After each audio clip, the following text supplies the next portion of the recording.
Okay students, so today we are going to start the second chapter, that is noun. संज्ञा किसे कहते हैं. मैंने आपको पार्ट्स ऑफ स्पीच में भी पढ़ाया था कि संज्ञा किसे कहते हैं. चलो एक बार और पढ़ के देखते हैं. A noun is a word that is used to identify any particular matter or different classes like person, places or things. Everything that we use to address something or to give the identification of the object by a word is known as nouns. संज्ञा किसे कहते हैं? Noun is the name of person, place, animal or thing. किसी भी व्यक्ति, वस्तु या स्थान के नाम को हम क्या कहते हैं? संज्ञा, that is noun. For example, noun होता है Shyam, family, gold, city, Taj Mahal etcetera. ये सब हमारा क्या है? नाउन. अब we are going to study kinds of noun. There are 5 kinds of noun. That is first one is proper noun, second is common noun, third is collective noun, fourth is material noun and fifth is abstract noun. अब इन 5 kinds को हम brief में पढ़ेंगे. First हमारा आता है proper noun. Proper मतलब नाम सुनते ही एक प्रॉपर मतलब एक पर्टिकुलर टाइप का दिमाग में ही आ रहा होगा. तो प्रॉपर नाउन होता है, it is a special type of noun that describes the identification of a particular person, place or thing by its name specifically. A proper noun always starts with a capital letter. It doesn't matter where they lie in the sentence. For example, Mohan, Mumbai, Shyam, etc. Proper noun क्या होता है? जब हम किसी भी person, place या किसी भी thing मतलब चीज़ों का पर्टिकुलर नाम से बुलाते हैं. मतलब अगर मैं अपने आप को बोलूँगी तो मैं एक लड़की हूँ, लेकिन मेरा नाम भी तो है. तो जो मेरा नाम है वो उसे हम क्या कहेंगे? Proper noun. किसी भी विशेष व्यक्ति, वस्तु या नाम को क्या कहते हैं हम? Proper noun. ठीक है. फॉर एग्जाम्पल सेंटेंस में देख लेते हैं. Red fort is situated in Delhi. लाल किला कहाँ है? दिल्ली में. तो लाल किला एक प्रॉपर नाउन है ना, एक पर्टिकुलर नाम है किसी का. तो रेड फोर्ट और दिल्ली सिटी का नाम है. ठीक है. Sonu has been playing since morning. Sonu एक नाम है. ठीक है. Third one is Burj Khalifa is the highest building in the world. इसका भी एक पर्टिकुलर नाम है. Kolkata is the city of joy. इसका कोलकाता भी एक नाम है पर्टिकुलर. तो ये हमारा होता है प्रॉपर नाउन. सेकेंड हमारा आता है common noun. Common noun are the words that are generally used in the sentence to address something with the non-specific approach for the person, place or thing. Usually common noun do not start with the capital letter until it is the first word of the sentence. For example, student, child, lion, women, etc. Common noun क्या होता है? जब हम किसी के विशेष नाम से ना बुला के किसी की जाति से बुलाते हैं. जैसे अगर कोई है, किसी का नाम राम है, तो राम तो नाम है, उसका एक पर्टिकुलर नाम है, लेकिन वो है क्या? लड़का. तो उसकी जाति क्या है? लड़का. तो वही हमारा होता है कॉमन नाउन. जब हम किसी को उसके पर्टिकुलर नाम से ना बुला के उसकी जाति ये नहीं कि हिंदू मुस्लिम ये सब नहीं होता. ठीक है. जाति मतलब लड़का है, लड़की है. ठीक है. ये सब. फॉर एग्ज़ाम्पल सेंटेंस में हम ले लेते हैं the Ganga is the Holi river in India. तो गंगा तो हमारा प्रॉपर नाउन हो गया, लेकिन रिवर जो है हमारा, रिवर तो जनरली यूज्ड हो रहा है ना, तो इसीलिए हम इसे कॉमन नाउन बोलेंगे. Jaipur is known as the pink city. Jaipur तो हमारा एक प्रॉपर नाउन हो गया, लेकिन सिटी तो हमारा एक जनरली है ना, नॉन स्पेसिफिक है. सिटी दिल्ली भी एक सिटी है. ठीक है. ऐसे ही represent India in the world cup. तो वर्ल्ड हमारा पूरा संसार है, तो ये कॉमन आ जाता है, कॉमन नेम में आ जाता है. ठीक है. Third one is collective noun. Collective noun किसे कहते हैं?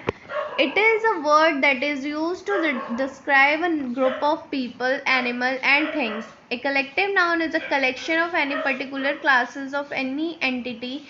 In most cases, collective noun are singular noun but represent the group of people, animals and things.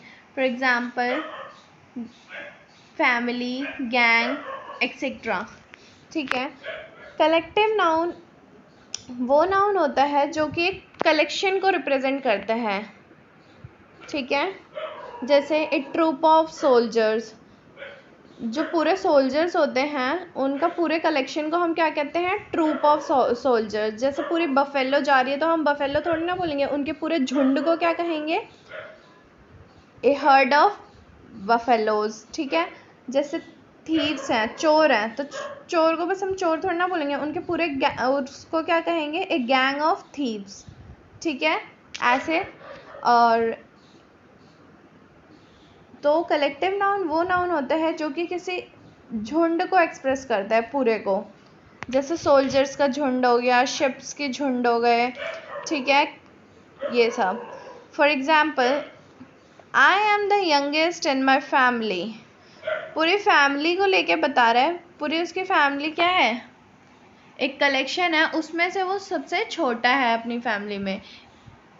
A dance group from India has won the final.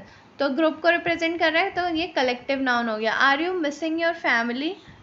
तो family पूरा हमारा क्या हो गया? Collection हो गया. तो a gang of thieves was caught by the police. तो बताया ना मैंने, थीव्स जब होंगे तो हम उनको पूरे उनके गैंग को रिप्रेजेंट करते हैं, इसलिए ये कलेक्टिव नाउन होता है. ठीक है. Fourth one is material noun. Material noun is a special type of noun that describes the matter, substance or the things with which they are made up of, or the substance with which the thing is made. For example, gold, silver, iron, aluminium, etc. Material noun क्या होता है कि special type of noun होता है जो कि substance, जिससे चीज़ें बनती हैं, उसको रिप्रेजेंट करता है. ठीक है. फॉर एग्जाम्पल, गोल्ड से हमारी क्या बनती है? सारी ज्वेलरी. ठीक है. अब ये जो हमारे बॉटल्स वगैरह हैं प्लास्टिक, तो उसका सब्सटेंस क्या है? हमारा प्लास्टिक. तो ये सब हमारा क्या हो गया? मटेरियल. जिस भी चीज़ों से कोई सामान बनता हो उसे हम क्या कहते हैं? Material noun. जैसे गोल्ड हो गया, गोल्ड से हमारे ज्वेलरी बनते हैं, ईयर रिंग्स, ये सब बनते हैं गोल्ड से. जैसे प्लास्टिक हो गया, प्लास्टिक से हमारा क्या बनता है? जितने भी बॉटल्स वगैरह होते हैं. और जैसे वुड हो गया, वुड से भी चीज़ें बनती हैं. हमारे घर के जो बेड वगैरह हैं, बैट होते हैं, ये सब किससे बनते हैं? Would say. तो वुड भी एक मटेरियल हो गया. ठीक है. स्टील हो गया, स्टील से हमारे घर की प्लेटें बनती हैं, तो स्टील भी क्या है? मटेरियल. जिस भी चीज़ को यूज़ करके कोई एक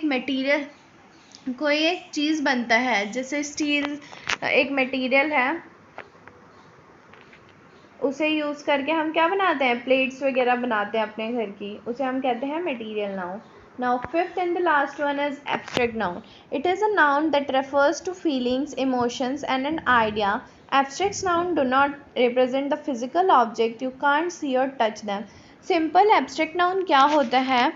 जिस भी चीज़ों को, जिसका फिजिकल एग्जिस्टेंस नहीं होता, मतलब जो चीज़ हमें दिखाई नहीं देती, बस हम उसे फील कर सकते हैं. ठीक है. जिसको हम देख भी नहीं सकते ना छू सकते हैं, उसे हम क्या कहते हैं? Abstract noun. For example, love को तुम देख सकते हो या छू सकते हो? नहीं, बस फील कर सकते हो. एंगर हो गया, गुस्सा तुम क्या देख सकते हो या छू सकते हो? नहीं, तो इसे बस फील कर सकते हो, इसलिए ये हमारा है abstract noun. For example, honesty is the best policy. तो ऑनेस्टी, ईमानदारी को बस आप फील कर सकते हो, हाँ, कि ये इंसान बहुत ही ज़्यादा ईमानदार है. तो ईमानदारी, ऐसा तो नहीं है कि उसको छू सकते हो, इसीलिए ऑनेस्टी हमारा हो गया abstract noun. Don't be angry, anger, अब हम अपने गुस्से को बस फील कर सकते हैं. हम अंदर से बोलते हैं ना, मुझे बहुत गुस्सा आ रहा है, तो हम क्या है? हमारी फीलिंग है कि गुस्सा आ रहा है. ना हम उसे देख सकते हैं, ना हम उसे टच कर सकते हैं. His brilliance stands him apart from others. अगर वो ब्रिलियंट है तो आप क्या? इंटेलिजेंट है, तो इंटेलिजेंट एक फील होते हैं, फीलिंग है कि हाँ वो इंटेलिजेंट है, सामने वाला बंदा बहुत बुद्धिमान है, ठीक है। We have won the match, तो मैच जीता है आप लोगों ने, तो क्या आप लोग मैच जीते हो तो बस फील ही तो कर सकते हो, ऐसा थोड़े ना उसे छू सकते हो जीत को अपने, नहीं ना। अगर कुछ चीज़ हारे हो तो उसको भी फील ही कर सकते हो, उसे भी छू सकते ना देख सकते हो, तो उसको भी डिफीटेड भी हमारे क्या है, abstract noun. Thanks for listening my lecture very carefully.